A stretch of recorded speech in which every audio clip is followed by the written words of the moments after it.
My name is Peter Beinart. I'm a non-resident fellow at the Foundation for Middle East Peace, and I'm very glad to be joined here at the Arab American Institute, which has been kind enough to give us the space for this conversation with Ambassador Husam Zomlot, who's the head of the PLO's General Delegation in the United States, for a conversation about the Israeli-Palestinian conflict and about American policy in it.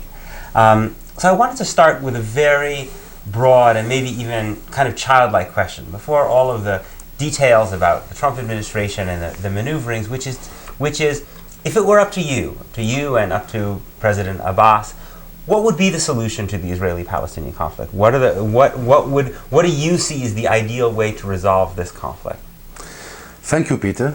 Let me answer by saying what I don't see first, and then we go to what I see. What I don't see is a zero-sum game, definitely. I don't see any scenario, now or in 100 years, that one of the two sides can simply vanish in a thin air, disappear. This is a fact. Unfortunately, there are some people who are working under such a fallacy as we speak. If we agree that that is not on the table, that we both live in that precious piece of land, then the only possible future is sharing that piece of land based on some rules of engagement, some degree of justice. Absolute justice for us Palestinians means the historic land of Palestine must be liberated, but we are after relative justice. And relative justice could actually achieve your absolute in some way by actually integrating the two entities. What I see as the best form for the future is two states based on the 1967 borders. What I see is the resolution of the historic rights of the Palestinians, including the issue of refugees. Those are more than half of the Palestinian people, including myself, and including the president of the Palestinian people, the president of Palestine, President Abbas. So this is not an issue you can just brush and under the carpet. We must deal with it. And hopefully we will establish some sort of a virtual borders, just virtual borders. And slowly, we would see more the potential between us. We would see more the commonalities between us, rather than all these manufactured differences. If I would try to put on my Benjamin Netanyahu hat, trying to imagine what he would say, or imagine some of my own friends and family, what they might say is, okay, so the Palestinians have been willing to accept the idea of partition and the idea of Israel's existence because the international world, the international community wanted that, and because it seemed more practical. But they never recognized the legitimacy of Jewish self-determination. They never recognized they still believe ultimately that in their hearts that Palestinians believe that the creation of Israel was illegitimate and the existence of a Jewish state. That Palestinian self-determination is legitimate, but Jewish self-determination is not legitimate. A Jewish presence is legitimate, but Jewish self-determination is not legitimate. How would you respond to that critique? You've really managed to put the Benjamin Netanyahu hat. I hear this perspective a lot. Because this is the Netanyahu and co logic. The logic is, okay, we hear you, we understand, we believe that you have accepted the compromise. But this is not enough. To have conceded 78% of what you consider to be your land, to have accepted international resolutions is not enough. You need to be Zionized. You have to convert en masse to Zionism as Palestinians and believe in our narrative. I mean, this is childish, to say the least. And this is not political thinking nor policy thinking. The most important thing in politics is about reality and about where you are, where you want to go, and how you want to achieve it. Engaging in reconciling narratives that are contested, to say the least. The narrative in the head of Netanyahu, and maybe Netanyahu is not the only one, many to his right, the narratives are not exactly what we believe to be the reality. So why should we go there? What is it what benefit is it to go there? Okay, and let me be brutal frank here. So what? I am a Palestinian, and I would always see Haifa and smell Haifa as a Palestinian city. But I have accepted that city will be under the sovereignty of another country. But leave me alone. Don't be after me. Don't be after my narrative, my identity, my beliefs, my culture. Stop it. Stop it.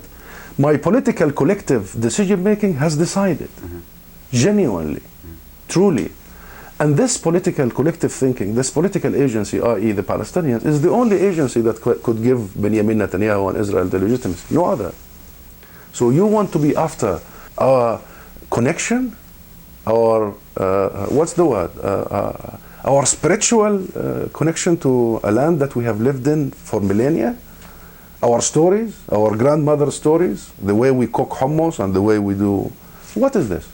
So transforming or being converted to Zionism is what they think would happen, and this is not going to happen. Let it be. There are so many groups in Israel now who think that, you know, Hebron and Nablus, as you know, is a pure Jewish sovereignty. And those people happen to be the prime minister and happen to be the mainstream Israeli government now, not any people. This is not the way we are going to resolve this issue. It's not. The way is leave people to believe what they believe. Leave it, but re-engage in the political sphere on a situation that allows for a different interaction, hoping that the future will bring some better engagement between the two sides. Okay, so let me take off my Benjamin Netanyahu hat and now put on my hat of some Palestinian friends that I know who would say, or not just Palestinians, might say, this decision that you made in 1988 and then in the Oslo Accords has been proven to be a mistake. The decision this decision to accept the two-state solution, to accept Israel's legitimacy without getting a promise that there would be a Palestinian state, has turned out actually to be a massive blunder. So why continue on this path? Why not abandon the two-state solution as a principle? Why, since this strategy hasn't exactly brought great things to the Palestinian people over the last quarter century? Oslo was not the target. Oslo was not the objective or the goal. Oslo was a mean, a tool, a way to get to the objective. And it failed miserably. And we have part of the blame. I mean, we share a considerable part of the blame of why it failed.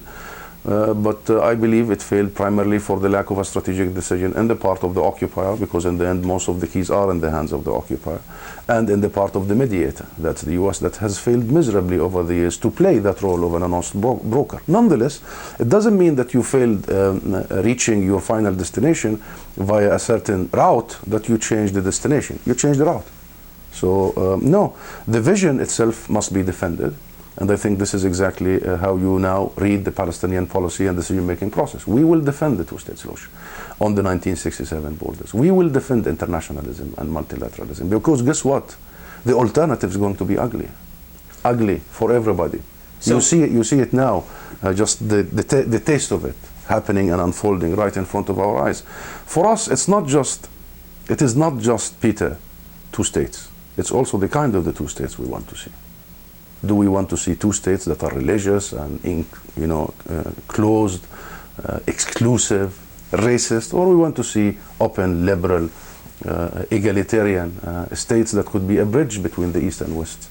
And this is as much as the first is a fight, the second is a fight. And the only hope we have is to be part of some international order.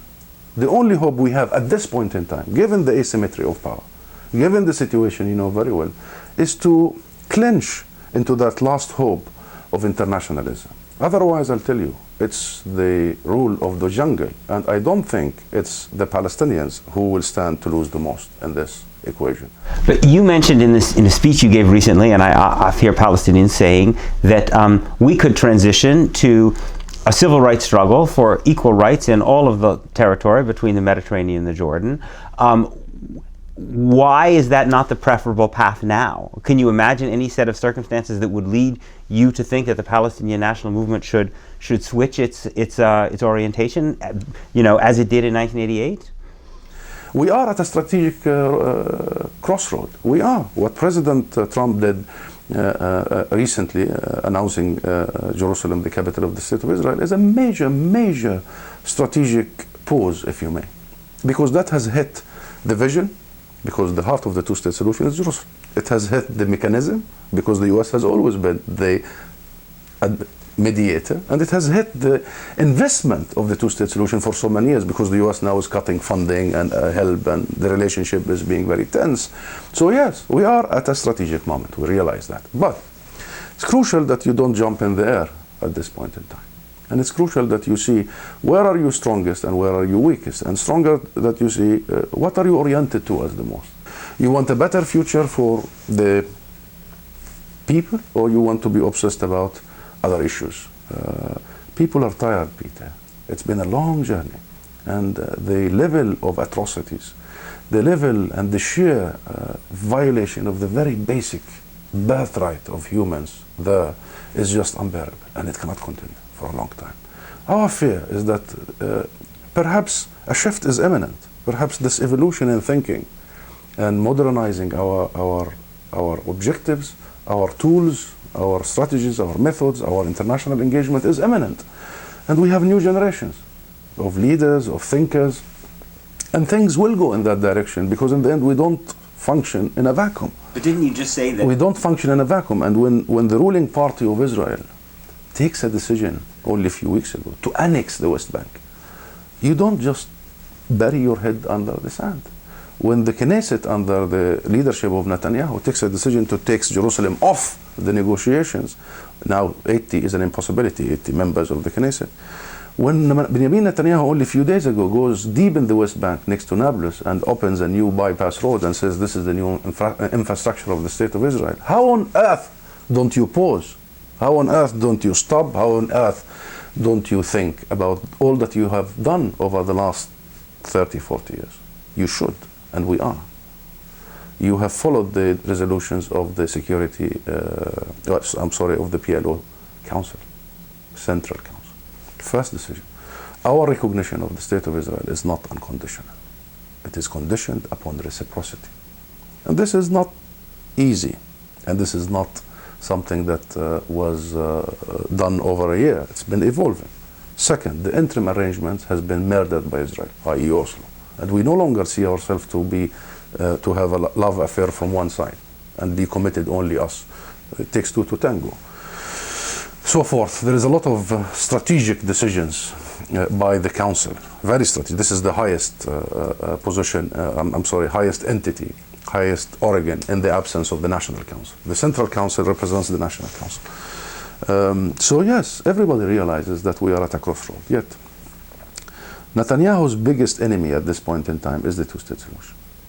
Netanyahu's biggest nightmare is the clarity of international law about the illegality of the occupation and the illegality of the colonization and the illegality of all the practices of the occupation. Netanyahu's nightmare is the application of international law even in the absence of a solution, i.e. the Fourth Geneva Convention and all these rules. By the way, there are rules that arrange the responsibilities of the occupier that Israel has always failed to respect. So they want to destroy that vision, thinking that the destruction of that vision is going to blur the lines, and then they can devour the rest of the land with as little people as possible. So we have to be careful. We have to take our time. We have to connect to our people. And we have to make sure that it's not just about rhetoric, and it's not just about a sudden turn, like President Trump did, a U-turn. It's also about a historic evolution rather than a revolution. Okay, let's say some Jews might say, okay, I accept that what's in your heart and what you want, and even the PLO, and that in a two-state solution, the PLO has already accepted Israel's right to exist and would do its best to live in peace, a Palestinian state with a Jewish state. But there are other Palestinian political parties. There, Hamas has a different ideology, different strategy, why would it be wise for Israel to take the risk of a Palestinian state that could be in the hands of Hamas or Islamic Jihad, which might not actually be willing to live at peace with a Jewish state? Hamas's position vis-a-vis what we just discussed, the two-state solution, is way closer than the Likud, and then the Israel Beitona, and then all the parties that make up the current Israeli coalition, not only in private but in public. If you read the platforms of all these parties, you will pull whatever left of your hair, even though you still have some hair, Peter. Mm-hmm. But no, I know I have. Effectively, the argument that we only make peace with those who are identical with us is a business that has been going on in Israel for a long time. Peace is made between enemies, between people who have differences. That's number one. Number two, even the Israeli mindset is going even further than this. We want to make peace not only with those who agree with us, no, with those who are ideologically converted to our Zionism and to our ideology. I think this is a way to export crises. This is a way of blocking peace. This is a way of finding excuses and pretexts. We are the political agency of Palestine. Hamas is part of us. And it's our problem. It's not the Israeli problem. So what is the... It's not the Israeli problem. Like so many other movements, it's an internal issue, domestic issue. The only solution to Hamas is a genuine, serious democratic process. And before that, we, the secular movement, have to do our part. And thanks to Israel, we have been unable to do our part. All that we have believed in for all these years have crumbled, one after another. Thanks to this adamant behavior of Israel to destroy everything. Believe you me, the main enemy of Netanyahu is us. In every step he takes, it's weakening it. Come to the Congress and see, and you will know who they are targeting the most. So, okay, let's come out of the closet. Let's talk. Hamas is just a pretext. We are capable to bring again a united Palestinian national movement, including Hamas. So why have there not been then elections, right? There was elections, and we are one of the few countries, nations in the entire region that convene national elections. We are by not by commission, but by design, democratic, because we are diverse. We cannot afford not to revert back to the people. We did in 2006. But it's been 12 years since then. Fine. But I was personally part of the discussion. Nations have priorities. Our priority was always convening elections on time. There was so much pressure on our President Mahmoud Abbas in 2006 not to convene the elections. The priority at that time was convening elections is not a choice. It's not like should we or should we not. It's accepting and adhering to your basic law, your constitution, your social contract with your people. It's your ability to always revert back to your people, the power of the people. What has allowed and enabled the PLO to remain where it is for all these years is that it is a bottom-up entity. We are not a top-down. Our power comes from the people, always comes from the people. So in 2006, he insisted to go for elections. But then what happened. Hamas won. And that's, that tells you that we have democratic processes. And that tells you that we adhere to the principles and the standards of free and fair elections. And we are proud of that. And you know what, despite the outcome of the elections, the world could not stomach that. America could not stomach that. Israel argued the case. And then they suffocated that experience. I wish they didn't. I wish they allowed that organic, genuine, homemade democratic process to grow on its own. Hamas did not have anything to offer. The agenda was not possible. Leave us to the political discussion. Perhaps the next elections we will be able to come back like everywhere else. But it was suffocated. Now, ever since 2006 elections happened, then the choice was, and then the division, Hamas took over Gaza. Then the question for us becomes, what is more important? Convening elections or maintaining the unity of our territory and our people? Should we convene elections in the absence of Gaza? Then it means we only represent a section of our people, something we can never accept. So it was the circumstances, it was the situation that did not allow that very important, very significant. Our power comes from that democratic process. People forget that we are under military occupation. People forget that we are still in the liberation period rather than the statehood period. So there are priorities for that. Elections is a tool. It's a tool for making sure that we always renew our thinking, our representation, but it's not the objective. The objective is to make sure that even if slowly, we walk towards our goals, our rights. And the major right of the rights is the right of self-determination. The moment you convene elections for one locality, then you have chopped your right of self-determination. But why? I mean, why can't you say, first, we challenge Hamas to hold elections in Gaza as well, And even if they won't, we will still going to, the area that we have control over, that we are still going to be as democratic as possible in the West Bank and East Jerusalem. I mean, the South Koreans still have elections in South Korea, even if the North Koreans won't have elections in North Korea, even though they ultimately want to be one people, one nation. So why not at least hold elections where you can in the West Bank and East Jerusalem? That's exactly why, because first of all, Jerusalem is another issue that I haven't mentioned in this discussion. Israel has made it, current Israel, while Jerusalem has taken part in all the previous elections, current Israeli government made it absolutely clear that they will not allow it this time. And therefore what? You exclude Jerusalem, you exclude Gaza, and you start your own political fragmentation? No, I'm glad that we have one president that was... Political fragmentation already exists. Having one president that was elected by the people in Gaza, in the West Bank, including East Jerusalem, from everywhere, and also have the power from the outside because he is the chairman of the PLO. He is the head of the PLO. Having that president is something that we must keep. Democracy is about making sure that in the end, your institutions, your behavior will maintain the integrity of your nation. If we convene that elections, our integrity as a nation would have collapsed. And there are so many people who are waiting for that moment. We understand that. And we will not do it. We will only do national elections when it's national. And this is a process. It takes time. It's difficult. And we are not moving backward.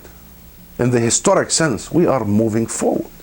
From where we were in the 30 years ago to today's Hamas. I believe, I can argue, there is a moving in the right direction. Hamas today is way closer to the national camp than it was when it was established. In what way? In every way. In every way. Today, Hamas is more about political manifestation of itself. When it was established, it was more religious, ideological, social even. Hamas moved from that 30 years ago position. Now Hamas is closer. You heard all of their leaders talking about a state of Palestine on the 1967 borders. But we don't want to listen because all what we want to do is just to find pretexts. And national processes of reconciliations should never be at the will or the whim or the conditions of an occupier or a regional actors or international actors. This is the most organic process of all. It takes time. And let it take its time. But we are doing it. And I believe the way we're doing it might even help resolve this issue in the region, not only with us. Hamas is closer to be part of the national ship. And this ship has a destination, this ship has a captain, and this ship has a certain route to get to where we want to go. I only hope that this process is going to be done in Israel. So I want to ask about the Palestinian Authority. As you know, there are those who've suggested that it should hand back the keys, right? That why is the Palestinians being the subcontractors for their own occupation? Why should the Palestinian Authority, goodness knows how many years after Oslo, was only supposed to be an embryonic thing, why should it still exist today? Why not disband it? That's a very legitimate question, Peter. It's a very legitimate question, and I think we must absolutely think about this, and not only think, but act on it. From a point of view of not being like a child who is absolutely angry at the toy and then destroys the toy. That's not the mentality of a statesmanship. This is the mentality of politicians who want to score a point. We are not in the business of scoring points here. We are in the business of trying what harms us and what benefits us. And I believe you're right. This situation now does not benefit us. It's a burden. It's a burden. There is zero cost associated with the occupation, and there is a lot of profiteering, if I can use that term, profiteering from the occupation. So we must revisit this equation. It's a 5-star occupation because we do most of the services, the Palestinian Authority, in the health, the education, all the social, as you know. And it makes the life of this occupier very easy, very simple. And they even can argue outside that this is not a situation of occupation, colonization against the people fighting against, struggling against. It's a situation of two entities that are disputing few things. And this has actually confused everybody. We must end this. But here is the deal. How do you turn your weakness into a strength without actually inflicting a collective suicide act on your own? Because if you think Israel is a rational actor at this point in time, that once you dissolve yourself, then Israel will take over and will respect its responsibilities under international law, you are absolutely mistaken. Because we have tried Israel before, long before the Palestinian Authority. So the question is, how do we keep our firm commitment to the one most important thing we need to do at this point in time. Help our people sustain, maintain, stay, remain, and at the same time make sure that we don't end up helping our occupier. And this equation requires revisiting the functions of the PA rather than the existence of the PA. So I think we would want to see, and you will hear much of this discussion, the PA to be purely for services, civil services. But no more security cooperation. No, the evolution of it soon. No more security, not coordination, responsibility altogether. This is the responsibility of the occupier. You go to Jenin and you go to Nablus, you invade entire areas every day on a daily basis. You murder people at will, you arrest people at will. You are the occupier. You are exercising your full control, and you might want to do it. But the idea of dissolving ourselves as national institutions totally, this is not an issue that is serious if we do so. We have to be serious, Peter, and we have to convince ourselves and the world that we mean walking the long journey towards statehood. So no nation that is leading this struggle at this point and wanting to reach a point of statehood would dissolve its national institutions. No, you strengthen your national institutions. You redirect your national institutions. You redefine the functions of your national institutions, but you never, ever dissolve them. So if I am let's say I'm a Jewish settler in Kiryat Arba or Efrat or whatever. I wouldn't sit with you. Okay, but let's imagine that I say to you, I want to remain and I want to live I want to live in a Palestinian state. What would you say to that person? Can Jews live in a Palestinian state is a question that I can answer without blinking. Yes. Can settlers live in a Palestinian state? That's a different question. And the answer is no. So what? Oh, big difference. Oh, big difference. A huge difference. A settler is somebody who took a property by force, a private property. It's private. There are deeds for people. Private property by the use of force, and has erected an illegal settlement, not according to my law, but according to global law, international law. And then imagine there is a state of Palestine, and then the owner of the land that was stolen goes to a court, and then the judge says, yes, this is your land. Evict these settlers for the state, for the executive power. Then we go evict these settlers, civil war, right? This is not going to be acceptable. But Jews are not going to be only accepted in Palestine. I believe they will be celebrated, because the Palestinian Jews and the Jewish side of the Palestinian nation has always been an integral part of who we are. Always. The whole fight about Jerusalem is that Jerusalem historically is inclusive, historically is open, tolerant. The Vatican is for Christians, exclusive. Mecca is for Muslims, exclusive. Jerusalem is not exclusive. It has never been and will never be exclusive. Jerusalem is home to Jews, Christians, and Muslims for hundreds of years, millennia. Status quo. People have been respecting each other. Muslim families would be lighting the candles on a Shabbat throughout the history, before Israel was created. I remember my grandparents and all the people who lived before the 1948. Next to them would be Jewish kids in the school. People lived with each other. People were coexisting in the best way you could imagine. All this is manufactured. And the problem with the Jerusalem announcement is that it wanted to actually deny the true identity of Jerusalem. It was an act of denial. We recognize reality. What reality? You actually obliterated reality. Reality is how inclusive this. That's why you have a Jewish quarter, a Christian quarter, an Armenian quarter, and a Muslim quarter. Because people have learned and accepted and celebrated for years how to live together, how to coexist together, how to actually be one of the same fabric. And this is the fabric of Jerusalem. To come and impose exclusivity on Jerusalem is exactly where things are going, and exactly why you and I are having this conversation. How do we resist it? How do we stop it there? Because Jerusalem is not going to change, I'll tell you that. Jerusalem is Jerusalem, and nobody can change with an announcement the nature of that great city. The difference is, do people have the right to pray? Of course, yes. Some tell us that the Palestinians deny Jewish connection to Jerusalem. Who did that? Well, famously, they point to the famous Arafat quote that supposedly said that there was no temple in Jerusalem. No, this is different. This is not about temples. This is about connections. And if you believe that you have a connection and your God is there and you want to pray, this is different. But physical things and archaeological discovery and narratives and stories and myths, something you and I should not be involved in. In the end, we want to see different tomorrow. Otherwise, we'll be lost in texts that were written many thousand years ago, and God knows. Don't get me there now, okay? But the Jewish connection, the Christian connection, the Islamic connection to this city is something we accept and celebrate, and we should, as we have been through our history. This is nothing. It's not something we claim. It's something we have experienced and we have done for all these years. Now, the question that has the separation, the distinction here that must be made absolutely clear is between religious connection and between issues of sovereignty. As far as sovereignty is concerned, we have accepted the international contours. International legitimacy says East Jerusalem is occupied and the future capital of the state of Palestine. That's the position of the United States, the rest of the world, and successively since at least 1967.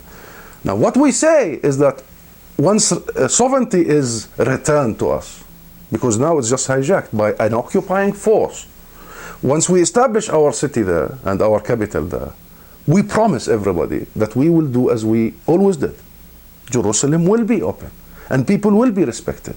Now, what has been happening over the last 50 years since the occupation of East Jerusalem is the opposite. The attempts by the occupier all the time to be exclusive, to colonize, to deprive hundreds of thousands of people the right to prayer, especially the Muslims and the Christians, by the way. This is something we don't accept. So we must distinguish between religious connection and between sovereignty. Nothing could affect people's connection to Jerusalem. The sovereign part of that would have to respect people's connection to Jerusalem. And this is the problem with Benjamin Netanyahu. And this is the problem with President Trump's announcement, disrespecting people's connection to Jerusalem, including the Jewish connection. Because the moment you claim an exclusive, the moment you say Israel has the right to decide its capital, then you're going to say Israel has the right to decide its border, then you say Israel. The moment you do that, then you have actually laid exclusive claim to Jerusalem. And I think this destroys the very ethos, the very fabric, the very history and future of the city. There are some questions about your status here as the representative in Washington. Do you want to talk a little bit about that? No, it's not a question about my status. It's a question about the Palestinian-American relation status. And I think there are some attempts to affect that, and we are resisting this because we are making the very clear distinction between the U.S. as a mediator and between the bilateral relationship between us and America. This bilateral relationship has been ongoing for a long time. A lot of investment has happened from our side because when we accepted the international legitimacy, it was the U.S. requirement. It was practically wanting to have the U.S. as our friend. So foregoing 78% of what you consider to be your own land for the sake of having a good strategic relationship with the U.S. is a huge down payment, I have to say, for that friendship. So we are not interested to let go. And the U.S. has been investing heavily in its own vision for peace over the last so many years. Billions of dollars, and not only money, but institutional, personnel and personnel on the ground everywhere. Also, our ability to engage and to be present and to present our case and to actually reach out as many as wider circles of the U.S. American people is crucial at this point in time, because the U.S. is a place that is so diverse, so open, and it's crucial to always keep the discussion and keep some sort of a direction for where things should be. And I think we do serve a major function here to maintain that diplomatic, that life cord of communication, and that crucial bone of keeping the relationship between the two people and the two countries under all circumstances. Ambassador Zomlot, thank you very, very much for taking the time. I hope we can continue the conversation. Anytime, Peter.